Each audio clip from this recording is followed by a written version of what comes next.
Puebla, 1903. Una ciudad llena de vida, de negocios florecientes, pero también de secretos, de traiciones y, sobre todo, de una historia que ha quedado oculta bajo el paso del tiempo. En la madrugada de un 5 de marzo, una familia poderosa desapareció en un abrir y cerrar de ojos, borrada de la memoria colectiva como si nunca hubiera existido. Los Santa Cruz, una familia que había logrado construir un imperio sobre las rutas comerciales más codiciadas del estado, se desvaneció sin dejar rastro. Lo más extraño de todo no fue solo la desaparición, sino la forma en que su historia fue eliminada por completo de los registros, como si alguien hubiera tenido el poder de borrar incluso los ecos de su existencia. ¿Qué ocurrió realmente? La respuesta está escondida en los rincones oscuros de poder, en un entramado de intereses políticos y económicos que buscaban destruir a los Santa Cruz a toda costa. La historia de los Santa Cruz comenzó en 1875, cuando Manuel Santa Cruz, un hombre joven de origen humilde y con apenas un par de mulas, llegó a Puebla en busca de oportunidades. No era un hombre cualquiera, pero tampoco era un hombre rico ni de familia noble. Era un hombre determinado, con un espíritu indomable que había aprendido desde pequeño ganarse la vida en los campos de su pueblo natal. No obstante, sabía que en el mundo del comercio no bastaba con tener habilidades de trabajo, necesitaba algo más: visión, astucia, la capacidad de formar alianzas estratégicas. En Puebla, una ciudad de pujante comercio y riqueza, Manuel vio el terreno perfecto para convertir su sueño en realidad. En aquellos años, Puebla era un punto clave en la economía nacional. Su ubicación estratégica lo convertía en un crisol de comercio entre la Ciudad de México, Veracruz y otras regiones del país. Era un centro neurálgico en el que las rutas comerciales y las redes de transporte de mercancías dictaban el pulso de la economía. Manuel Santa Cruz entendió esto de inmediato y comenzó a tejer su red comercial con habilidad. Invirtió en mulas, en carretas, en hombres de confianza que conocieran los caminos y las rutas más remotas de la región. No solo se dedicó al transporte de productos básicos como maíz, cacao o textiles, sino que también comenzó a mover productos más valiosos: metales preciosos, bienes de lujo, materiales para la construcción. Este tipo de comercio, que requería rutas más seguras y con menos intermediarios, fue la que le permitió crear un nicho único. En poco tiempo, Manuel no solo estaba moviendo mercancías por toda Puebla, sino que también estableció 17 rutas comerciales clave que conectaban la capital con lugares tan distantes como Zacatlán, Atlixco, Huauchinango y la Ciudad de México. En 1902, su negocio ya movía mercancías por valor de miles de pesos anuales. El peso del dinero que circulaba por las manos de los Santa Cruz era impresionante. El flujo de bienes y dinero que Manuel manejaba no solo le generó una enorme riqueza, sino que también lo puso en una posición de poder en la ciudad. Para muchos, el nombre Santa Cruz comenzó a ser sinónimo de confianza, de éxito y de influencia. No solo controlaban el transporte de mercancías, sino que también tenían una red de contactos clave en el gobierno local y federal. Manuel había logrado algo que pocos empresarios de su época podían imaginar: un imperio comercial que conectaba no solo diferentes regiones del país, sino también diferentes clases sociales y poderes políticos. Pero como ocurre con todos los hombres de poder, el ascenso de los Santa Cruz también fue el inicio de su caída. El éxito trae consigo la envidia, y los intereses en juego a menudo terminan por dividir a quienes antes compartían el mismo objetivo. A medida que los Santa Cruz creaban su dominio sobre las rutas comerciales, comenzaron a llamar la atención de otras familias poderosas de la región, especialmente de los Ríos. Los Ríos eran una familia rival que, aunque más pequeña en cuanto a influencia económica, ya había estado operando en el comercio de Puebla durante décadas. Su negocio se centraba principalmente en la producción y distribución de textiles, y se había aliado con algunos de los comerciantes más antiguos y ricos de la ciudad. Cuando los Ríos comenzaron a ver cómo los Santa Cruz ganaban cada vez más terreno, comenzaron a sentir que su propio dominio sobre las rutas comerciales y las redes de distribución se veía amenazado. La competencia fue intensificándose y la rivalidad se volvió personal. No solo competían por el control del mercado, sino que se trataba de una lucha por el poder social y político, por ser reconocidos como la familia que definía las reglas de comercio en Puebla. Fue en octubre de 1902 cuando se desató el primer gran conflicto. Una de las caravanas de Manuel, compuesta por 25 mulas y 10 arrieros, desapareció mientras viajaba de Puebla a la Ciudad de México. La mercancía que transportaban, valorada en 12,000 pesos, una cantidad enorme en aquella época, desapareció sin dejar rastro. Los rurales, Los encargados de la seguridad en las rutas informaron a Manuel que el robo había sido llevado a cabo por una banda de bandidos. Pero Manuel, que conocía las rutas como la palma de su mano, no creyó esa versión. Sabía que algo no estaba bien. Esos caminos eran suyos. Su gente estaba armada y entrenada para defenderse de cualquier amenaza. No había forma de que un simple grupo de bandidos hubiera podido llevarse una carga tan valiosa sin ser interceptado antes. Algo más estaba ocurriendo. Con una determinación feroz, Manuel comenzó a investigar por su cuenta, recopilando información y conectando piezas que otros no veían. No pasó mucho tiempo antes de que descubriera la verdad, y la verdad era aterradora. Los Ríos, su competencia directa, habían pagado a los rurales para robar su mercancía. Lo que Manuel encontró fue la prueba irrefutable de una conspiración que no solo involucraba a los Ríos, sino también a los mismos hombres encargados de proteger las rutas.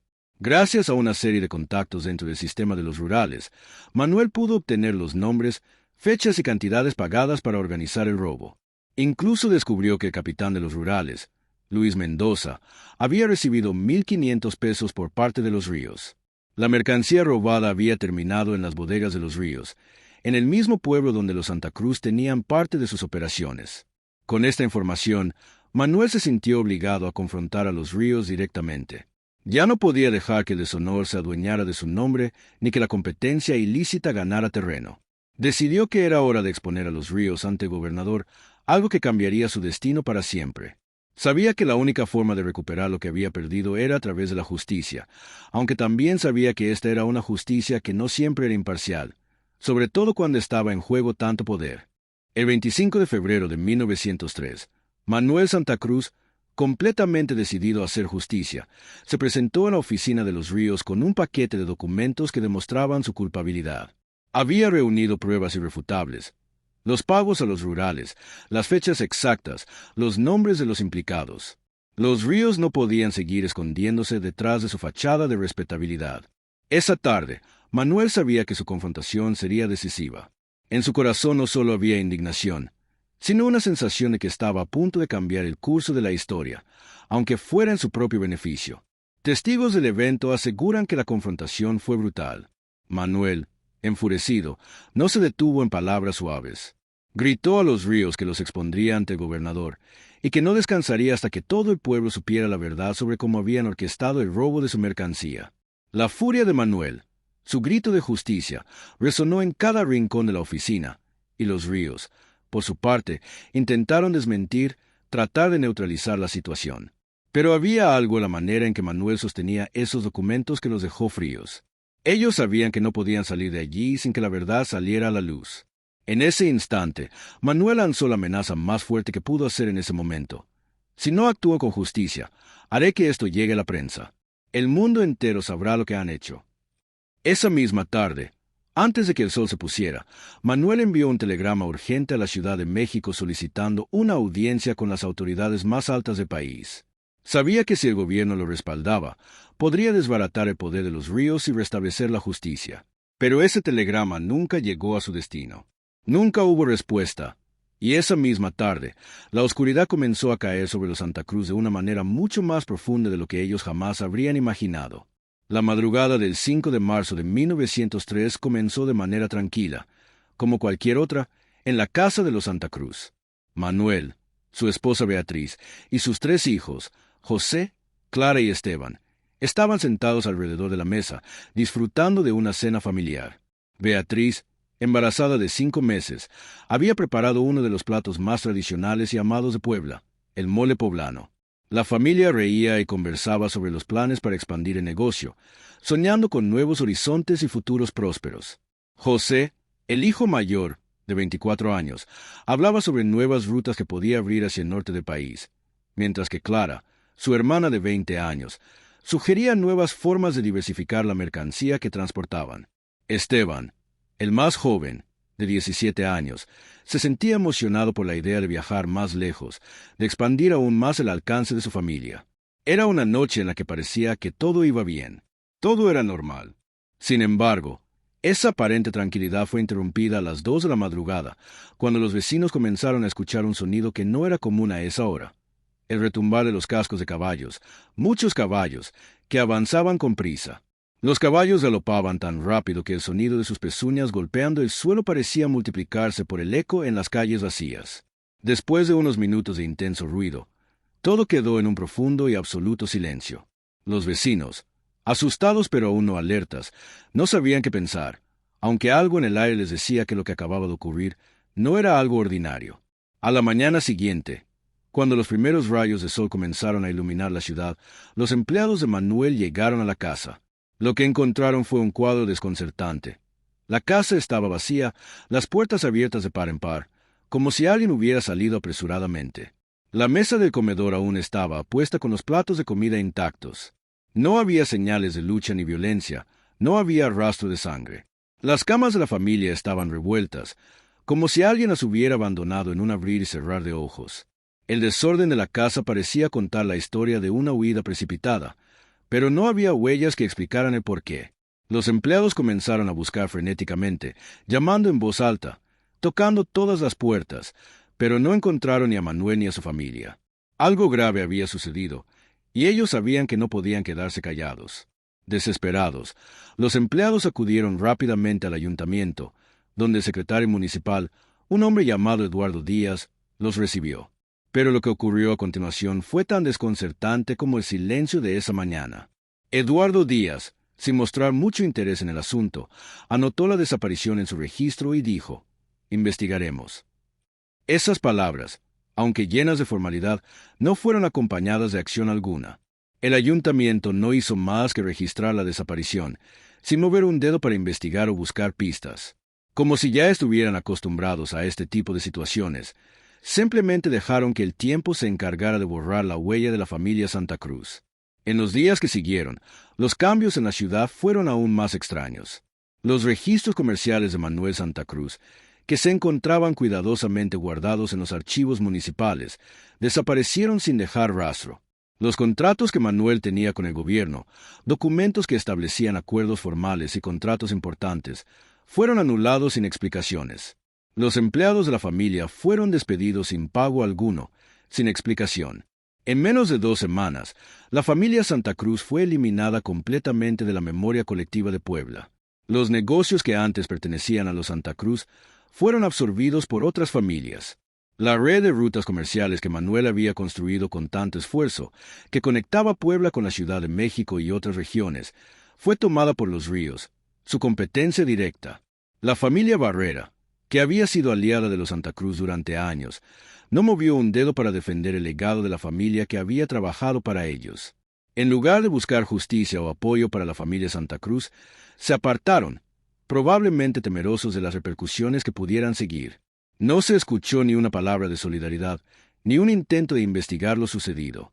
Los intereses de los poderosos eran mucho más importantes que la vida de una familia que había sido pionera en el comercio de la región.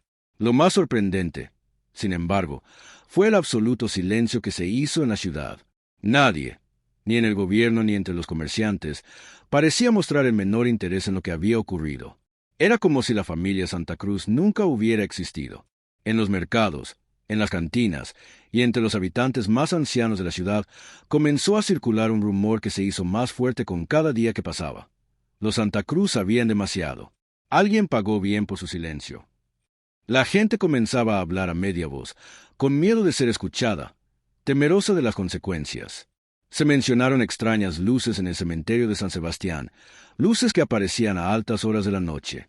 Algunos decían que hombres cavaban en la oscuridad, cavando con urgencia en el terreno, mientras carretas misteriosas llegaban vacías y se iban cargadas, como si estuvieran transportando algo, o alguien, muy valioso, o quizás algo que debía desaparecer. El miedo se apoderó de todos, y la ciudad, por un momento, pareció sumida en un silencio sepulcral, como si, en algún lugar, alguien estuviera asegurándose de que la historia de los Santa Cruz nunca saliera a la luz.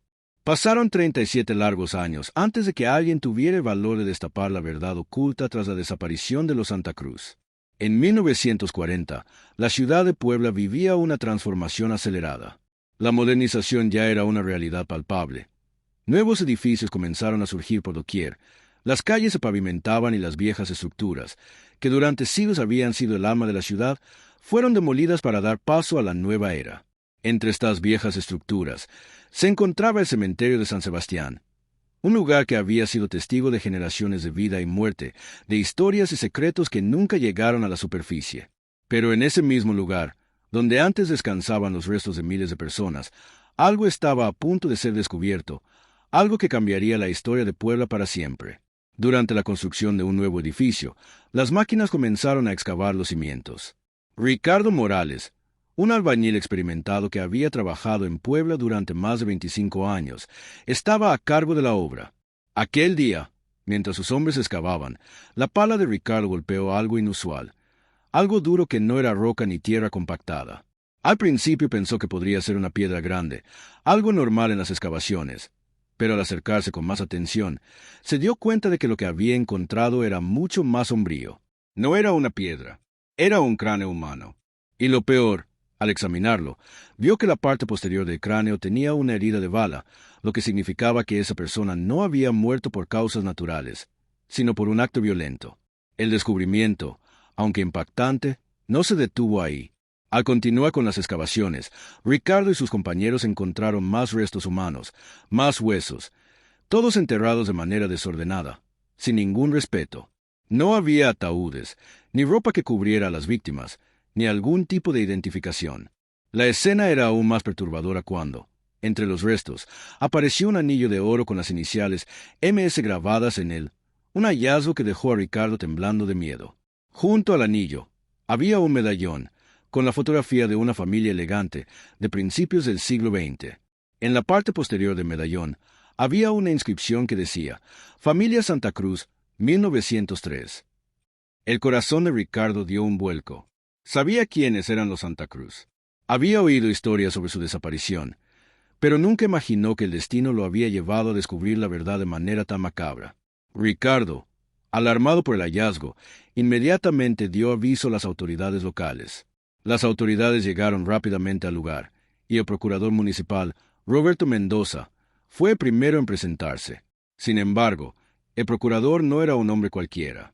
Roberto Mendoza era, en realidad, el nieto de Luis Mendoza, el capitán de los rurales que había estado involucrado directamente en la desaparición de los Santa Cruz. Al ver el medallón con la inscripción Familia Santa Cruz, 1903, su rostro palideció y supo de inmediato lo que había encontrado. Sin embargo, en lugar de actuar con la rapidez que requería el caso, Roberto Mendoza tomó una decisión que desvió la verdad una vez más. En lugar de hacer público el descubrimiento, convocó en secreto a los descendientes de los Ríos y de la familia Barrera, dos de las familias más poderosas involucradas en la desaparición de los Santa Cruz. Durante más de 3 horas, los 3 grupos se reunieron en privado, lejos de los ojos curiosos de la ciudad. No se sabe exactamente qué se discutió en esa reunión, pero los acuerdos que se alcanzaron fueron claros y decisivos.